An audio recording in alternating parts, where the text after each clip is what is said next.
Welcome to the Engaging Students Through Work-Based Learning Experiences session. My name is Wade Sick, and I have the privilege to serve as the State Director for the North Dakota Department of Career and Technical Education. I'd like to thank the Governor's Office for including us in the 2021 Innovation in Education Summit. Lately, there's been a lot of momentum in engaging students in work-based learning experiences. We see it in Choice Ready, we see it in Perkins 5, and now during the 2021 North Dakota legislative session, House Bill 1478 was passed, which allows schools to award credit for experiences outside the classroom in both CTE and general education courses. Employers are anxious to have access to our students, to be a partner in the education experience. Today, you will hear from Mike Hansen, the director of the North Valley Career and Technology Center, on how he and his staff have partnered with economic development and employers to engage their students. Now, for a real quick recap, Perkins 5 passed in July of 2018, and since then the state conducted numerous stakeholder engagement sessions. Overwhelmingly, we heard that the state's program quality indicator for Perkins 5 should be successful completion of a work-based learning experience for our CTE students. The federal Perkins 5 definitions are as follows. Work-based learning is a sustained interaction with industry or a community professional in a real workplace setting to the extent practicable, or a simulated environment at an education institution that fosters in-depth first-hand engagement with the tasks required in a given career field. Now, in order to assist schools and centers to create and expand their work-based learning experiences, the state has created a work-based learning guidance. This further defines the experiences and includes templates for employer engagements. The link can be found on this slide. Now, Mr. Hansen, which you will hear from next, was a part of the focus group that helped write the work-based learning guidance. But how do you do this? Mike is here to tell us now how the North Valley Career and Technology Center offers experiences to their students. So without further ado, Mike Hansen. Well, thanks for having me. I hope that this is an enlightening session and you can steal some of the things we've done, because we've certainly done the same thing to create our documents. So I guess it's important to know who North Valley is and what our roles are up here in the northeast corner of North Dakota. So we're a regional center existing to provide career and technical education to high school students and adults. We're made up of 6 member school districts. Our governing board is comprised of a representative from each of those member districts. We use qualified instructors to provide curriculum combining classroom instruction, lab work, participation in CTSOs, as well as on-the-job training. We run a lot more entities out of here than just teaching high school students. We run the Northern Red River ITV network, as well as adult and community education satellite site for Grand Forks office, and our Pearson View testing site. We do CNA testing as well as GED tests and etc. Walsh Pembina Tech Co-op, we manage the Walsh Pembina Tech Co-op. 21st Century Grant, we manage the 21st Century for the member districts in that. There are 5 of those. And Perkins Funding, we manage Perkins Funding, and we also are the REA's fiscal agent, and then the secondary CTE programming, which is what we're here to talk about more today. The programs that we offer are ag education. We have 3 ag ed teachers between Grafton, Minto, and Park River, and here at North Valley. Our auto technology and CDL, business education, construction trades and drafting, health sciences, marketing education, and welding and machine tooling. A huge part of career and technical education and here at North Valley with our counselors is to provide workforce development and youth entrepreneurship activities. And one of the things that we've done is we've worked with the Red River Regional Council to make sure that we've streamlined a lot of our activities that we've done to make sure that every student at least once a year has a big event that will be held in order for them to do some exploration. So Grades K through 2, we have crayons to careers. We heard one day that they were doing crayons to college, and we said, well, not every student is looking at the college or university route, so we needed to match that and come up with crayons to careers. So working with Dr. Jill Olson in the Grafton Primary School to create like tours of North Valley and the different careers that our classes lead to. We start with kindergartners, and yeah, that's maybe a little young, but you should see their eyes light up when they come into our auto shop and see vehicles up on hoists, and they all have cars, so they all make sure that talk about their dad's cars. Grades 3 through 6, we have a youth entrepreneurship camp. That's a summer camp. It's a week long. It's a great opportunity for our 3rd through 6th graders to do some exploring and find out what an entrepreneur is and what it might look like to be an entrepreneur. It's been well received and a great opportunity for our students to explore that. Grades 3 through 8, Marketplace for Kids. We get about 700 students on our campus that day, and we usually have around 25 to 30 breakout sessions where students can explore different careers. They register with their counselors and kind of maneuver throughout the day to different areas and learn that. I'm sure many of you have heard of Marketplace for Kids or have attended yourself. Grade 7, we have Manufacturing Day. The Red River Regional Council actually organized this for our students to attend Manufacturing Day, and that is where our students actually go and do field trips right to the manufacturing plants, whether it be Marvin Windows, Motor Coach Industries, Harrison Industries, Woodside Industries. Those are all different examples of where our students have gone, and that's for all the schools in Walsh and Pembina County. So it's a pretty big undertaking, and we're grateful for the Red River Regional Council for organizing that for us. Grade 8 is something we started my first year, so 6 years ago, Explore MVCTC. That day is an opportunity for our 8th graders to get exposed to the different programs that North Valley offers, hoping that we kind of do it end of January so that when they go into registering as a freshman, they start thinking about the coursework that they want to take throughout their high school career in order to set themselves up when they leave us. We bring in a keynote speaker. Brooks Harper comes from South Carolina, and the end of January, he's kind of always excited to get up to North Dakota. We like to show him how cold we are, but he's always excited and has a great message for our students. Grade 9 is something we started new this year, even through COVID. Unity Medical Center wrote a grant for Scrubs Camp, and they hosted all of the freshmen at Grafton only this year, but we're going to expand that out to all of our member districts next year. And so they held a Scrubs Camp at Unity Medical Center. They were phenomenal host.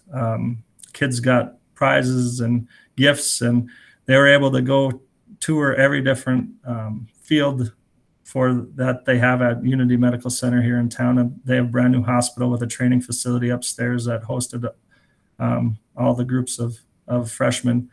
The kids were doing ultrasounds on each other and learning what the different blood types in the lab areas. It was a really great day. As sophomores, all of our students attend a Northern Valley Career Expo put on in Grand Forks. Our counselors make sure that all the sophomores get that as an opportunity. Mr. Ripley down at Grand Forks Area Career and Technology Center has a big part in putting that on, and he's done a great job. So that's a great opportunity. The Job Shadow Project, there's a couple things that we're going to focus on today. One is the Job Shadow Program. That is for every student who takes a class at North Valley is required to do a 4-hour job shadow. And I'll speak more on that in a little bit. And then grades 11 through 12, they can do a cooperative work experience. That is an opportunity that they have during the school day where they can go out and work instead of sitting in a class. So then we were at kind of a standstill on what's the next steps? And the next step that we came up with was for grades 9 through 12 was the North Valley Internship Program. And so we'll talk a little bit more about that after we talk a little bit about our job shadow project, which led us into that internship. So at North Valley, we have an enrollment a little over 200 students. Many of them take multiple classes. I think we awarded over 600 credits last year. So as you can imagine, a lot of those take more than one class here. All students enrolled, like I said earlier, in a North Valley class are required to do a 4-hour job shadow. And with those job shadows, we've been able to create 95 business partners participating in our job shadow experience. So industry is extremely excited to host our students and show off their industry to try to maybe recruit some one day, if nothing else. As you can imagine, when an administrator comes with an idea to staff, typically staff is a little bit resistant with something. However, our staff expressed nothing but excitement for this project. They all agreed this is exactly what we should be doing. They were excited for the opportunity to get our students out in the workforce for at least 4 hours and see what it's all about. So I'll talk a little bit about the job shadow here, a little more. We created this handbook along with the Red River Regional Council to kind of give an overview of what for our students, kind of a guide for our students to go off of when they're creating these job shadows or going through this job shadow process. All of the information that I'm sharing with you today can be found on our website, and that link will be popped up here in a little bit. But the step one for students is to watch the how to job shadow video. We found a video on YouTube, and our students, we felt it was very appropriate for what we were looking for. So that was important. The second step was the students fill out a survey link. A lot of it's demographic or what the students' interests are, what they love to do, what business they would like to shadow. Another is like, what careers do they want to learn more about? A lot of these kids kind of have an idea of what they think they want to do. It's kind of funny because I think a lot of our freshmen and sophomores have a pretty good idea of what they want to do, but when they turn to be juniors and seniors, especially late in their senior year, they start second guessing. And so I think we need to do a better job of showing them what that job really looks like. Step 3 is just kind of a chance to market yourself. Like Brooks Harper says, that every day is a job interview. So hopefully when they go out on this job shadow opportunity, they take advantage of that. Step 4 is the most difficult part for students, is they actually have to make a phone call to their job shadow host to line up their shadow. They all want to text them or email the host instead of having a conversation, but we require the conversation because it's very important for our students to learn how to communicate verbally instead of just sending an email. So that's the hardest part, I think, getting our students to have the confidence to go do that. We practice it in our classes. We practice it. We model for them to show them what it can look like. I know it sounds elementary, but it's something that they really stress about. And we also on our website have a kind of a guide, like a script that they could go off of if they're really having a hard time with it. Step 5 is preparing for the job shadow. The most important part on that one is to complete the permission slip, which also doubles as a transportation form. And that is actually what gets them excused from school for the day. So it's very important that they get that done, or else they would be an unexcused absence. So they're all very good about getting that filled out. Step 6 is actually just doing the shadow. So they go out and meet with their host, and they get to go spend a day with them. We definitely spend a lot of time with coming up with questions for them to ask and kind of prep them on what to wear, when to show up for, you don't show up when it's supposed to start, you'll be there early. And our students have done a fairly good job with that, or a pretty good job with that over the time. So, and then number 7 is the follow-up. And each student gives a 3 to 5 minute report to their class on their job shadow experience, like what did they learn, what business, if they could see they want to work at that business in the future, or is that career any interest to them as interesting enough to pursue it. And they fill out a post job shadow survey. It's just online. It's SurveyMonkey. We use SurveyMonkey quite a bit. So we use a SurveyMonkey, and they fill out a post survey. And then part of their assignment is to take a selfie with their host. Try to make it a little fun and give a thank you to them. And I'll show you what we use that for in a second. And then just do some reflection. So there's a lot of work that goes into this. And we have our students present to our class. I think that's important as well, because, like a student may want to go to multiple places, but their class might go to one, so they can learn a little bit from each other as well. I'll show you what the selfies are used for. So here's a student that went to Agassiz excavating. He actually got to sit in the excavator and dig a little hole, which was a little more than what we had planned on, but it was a great experience. So I'm going to flip through quite a few of these. And this is our thank you to our hosts. When we post them on our social media, we get great mileage out of that. But you can see there's a lot of different, a mortician, there's many different fields and businesses that host us, and we're super happy to have this opportunity. A construction teacher, everybody wonders where the next one's going to come from. Well, Will wants to be one, so we got this, hooked them up in Fargo to see what different construction teachers do. But you can look and see we've got doctors, we have wildlife management, we have salesmen, we have warehouse managers, we have heating and cooling. Josh Blanchard is interested in being a radio host, so we hooked him up there, and we've had some great experiences. Interior design. So there's all of the forms that we use can be found on our website, which is under construction right now. So, but the link should be the same after that is completed. So once we've done the job shadows, it naturally led us into some of the opportunities that we could have beyond. And one of the things that we found with visiting with students is, as much as we like to say as adults that there's a lot of jobs to be had and anybody can go get one, especially in rural areas, I think that's a little bit of, it's not entirely true. So students didn't really know where to turn to go get a job. So we felt we could play some role in that, and that's why we started this internship program. So our internship program, we place students in their career pathways to build confidence, learn occupational skills, and make connections with the community.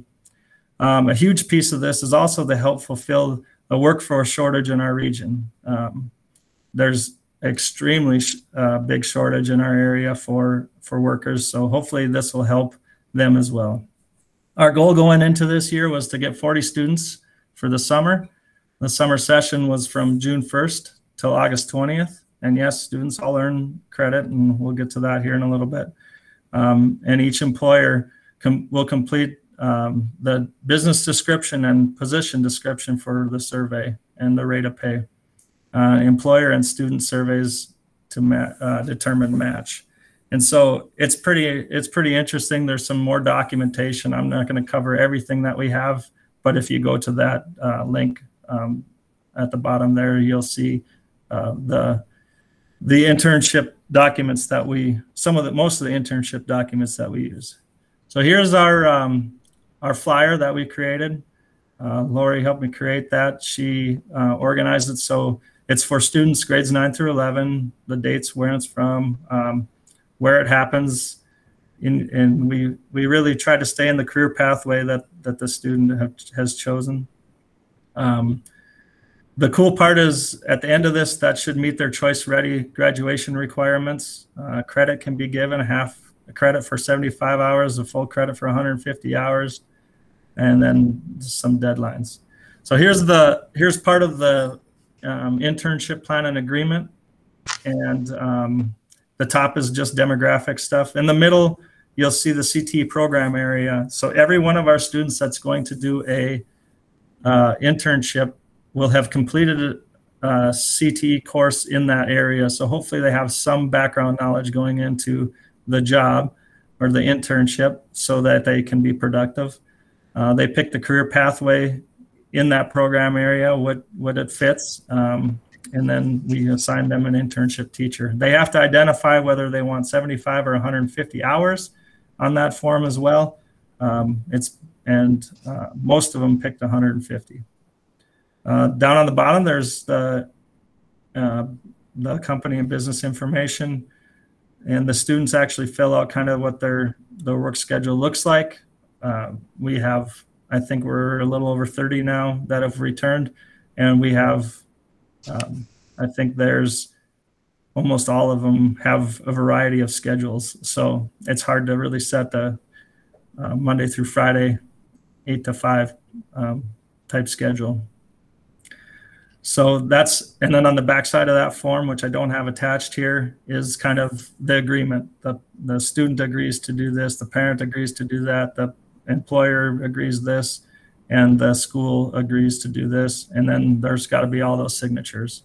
So I don't know how that didn't get on there, but this is the pay for each pay period. The student's going to submit kind of a very short form. This is a one-page document. I wanted to keep it as simple as possible so that we made sure that it was less taxing on the student as well as the workplace mentor.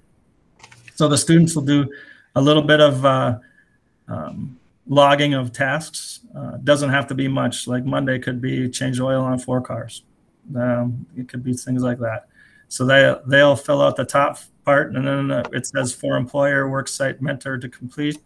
On the bottom left, that column or that little chart there is actually career ready practice number 1.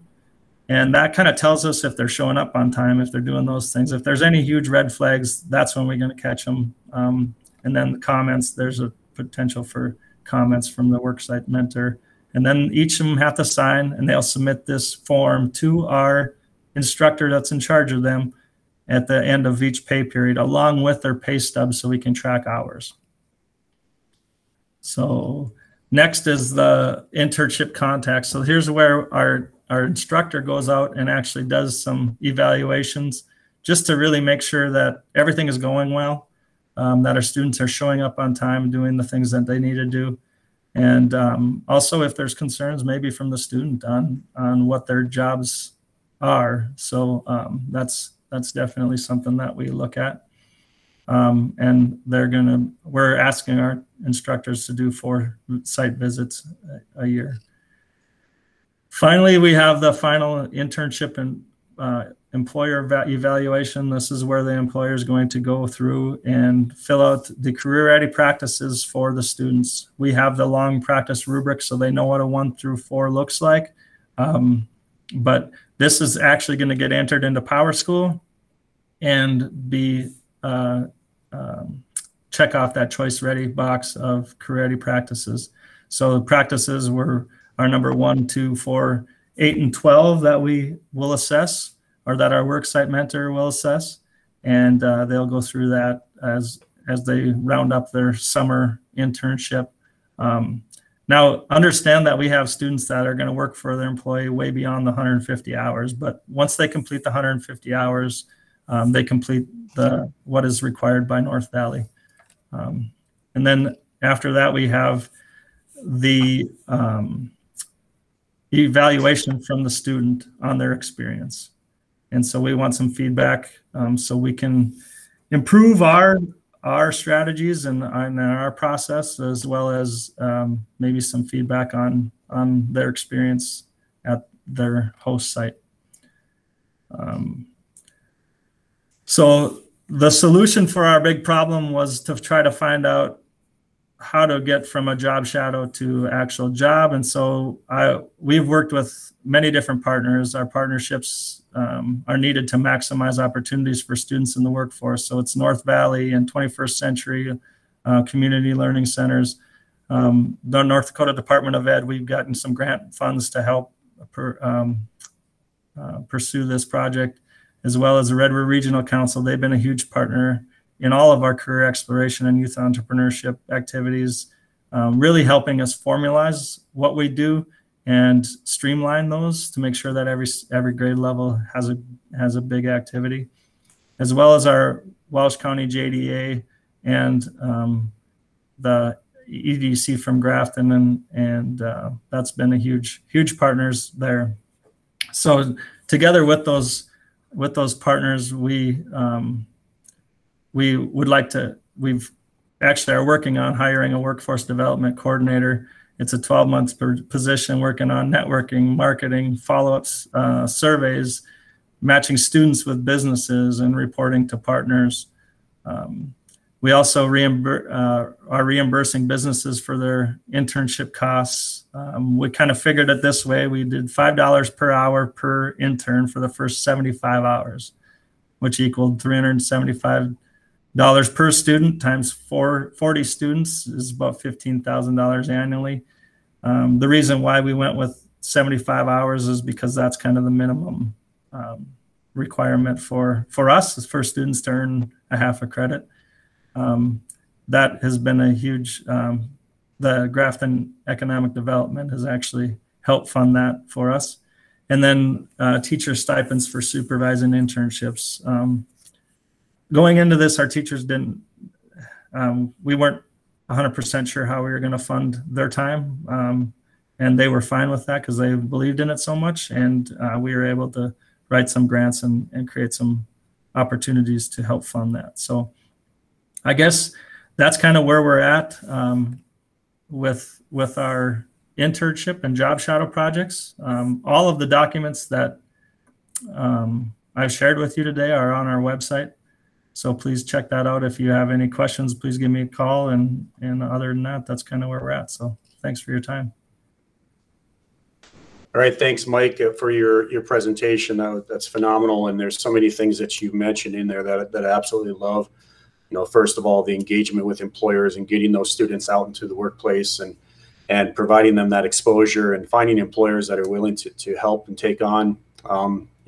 We really need to focus on education being a partnership and not just education entities providing that finished product, which is that student. Those employers play a huge role. And then the other part that you touched on is just that continuum, that career exploration starts at a very young age. And we're not pigeonholing students into an industry or an occupation, but we're giving them some ideas on what you might want to do and giving them the resources that helps them make those decisions. So great presentation. Thank you, Mike, for doing that for us. And I'd like to thank everybody for listening in, and feel free to contact either myself or Mike. Our emails are on the screen right now. So thanks for listening, and enjoy the rest of the summit.